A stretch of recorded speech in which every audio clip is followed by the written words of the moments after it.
гади ярлы кеше яшәгән ди җирдә. Ул иртә таңнан кичкә кадәр авыр эштә эшләгән, акчасын яшәвенә көч-хәл белән генә җиткерә алган. Ә бер көнне аны эштән чыгарып җибәргәннәр. Бу кешегә хатынының, балаларының тамагын туйдырырга кирәк булган. Хәзер хезмәт хакы алмавы бик кәефен төшергән. Ул 3 көн буе эш эзләп йөргән. Теләсә нинди эшне эшләргә риза булган, ләкин аны бер кайда да эшкә алмаганнар. 3нче көн үтеп барганда Сабыр хатыны булай дигән: Без икебез зур кешеләр. Бу ачлыкта түзә дә алабыз. Ләкин безнең балаларыбыз 3 көн буе ач торып агарып беттеләр. Тагын күпме түзә алырлар? Тагын берәр нәрсә уйлап карамыйсыңмы соң? Ярлы кеше хатыны һәм балалары каршында үзенең көчсезлегеннән уялып: Мин нишләргә дә белмим инде. Эш эзләп бар кешеләрне йөреп чыктым, ләкин миңа бер кайда да эш юк диде. Аллаһ юмарт. Ул сабыр була белгәннәргә барысын да бирә. Бу хәлдә ничектер шишелер? Әлегә әйдә минем яулыгымны сатыйк. Минем башка бер нәрсәм дә калмады, ләкин балаларыбызның ач булмавы барысыннан да мөһимрәк, дип җавап бирде хатыны. Күп еллар буе кадерләп саклаган яулыгын сандыктан алып иренә тапшырды. Икенче көнне иртән бу кеше яулыкны базарда 2 дирхем акчага сатып кайтырга чыкты. Юлда ул бик мискин киенгән һәм Аллаһ ризалыгы өчен хәер сорап торучы кешене күрде. Аны кызганып, бар акчасын шуңа бирде. Ул кеше өйгә бик соң кайтып керде. Хатынының елаудан кызарынган күзләренә карарга батырлыгы җитмәде. Хатыны дөресен белгәч, Аллаһ юмарт. Ул сабыр була белгәннәргә барысын да бирә.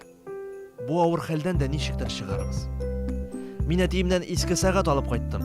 Иртәгә аны сатып булса, балаларыбызның да тамагын туйдыра алырбыз. Икенче көнне бу кеше базарга сәгать сатарга киткәндә әле көн яктырып, таң гына ата башлаган иде. Ләкин инде кич җитеп килә. Ярлының сәгатен алырга теләүчеләр күренмәде. Инде таралып биткән базарда йөргәндә ул балык сатып утыручы кешене очратты. Балык сатучы карлыгып биткән тавыш белән кычкырып, үзендә калган соңгы 2 балыкны алырга чакыра иде. Ярлы кеше аңа: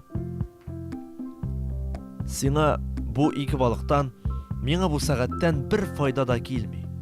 Әллә шул балыкларыңа алмаштырып, минем сәгатьне аласыңмы диде. Балык сатучы бераз уйлап торды да: Яхшы, ал диде. Ярлы кеше өйгә йөгереп түгел, ушып кайткан төсле тоелды.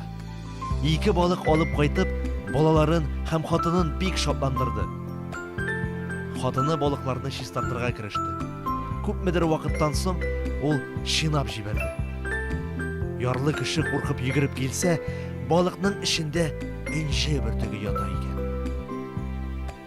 Шул энҗе бөртеген алып, шунда ук ювелирга киттеләр булар. Ювелир аны 14,000 дирхемга сатып алырга ризалашты. Бу кеше бәхетле булып өенә кайтты. Ул хәзер бай һәм бер нәрсәгә дә мохтаҗ түгел иде. Инде йокларга әзерләнгәндә кемдер ишек шакыды. Хуҗа ишекне ачты. Анда бер мискин кеше тора иде. Аллаһ ризалыгы өчен хәерегә ярдәм итегез. Аллаһ биргәннән миңа да өлеш чыгарыгыз зинһар, диде хәерче кеше. Хуҗа аңа: Аллаһ безгә 14,000 дирхем акча бирде. Безгә аның кадәр акча барыбер кирәкми. Мин яртысын сиңа бирермен, диде. Һәм акча алырга өйгә кереп китте. Ул кире чыкканда ишек төбендә кеше юк иде инде. Бераз көтеп торды да, бик аптырап йокларга кереп китте.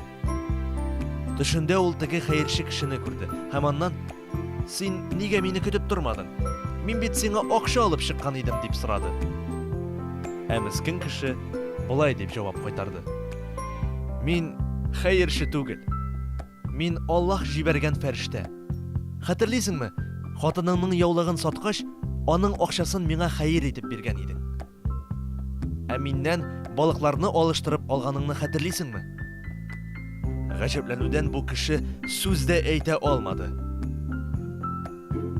Ә хәзер мин сиңа шатлыклы хәбәр алып килдем. Юмартлыгың өчен Аллаһ сине тиңе булмаган җәннәт нигъмәтләре белән бүләкләде. Бу хәл бик күптән булды. Ләкин шундый ук хәлгә бүген арабыздан беребез дә кала ала иде.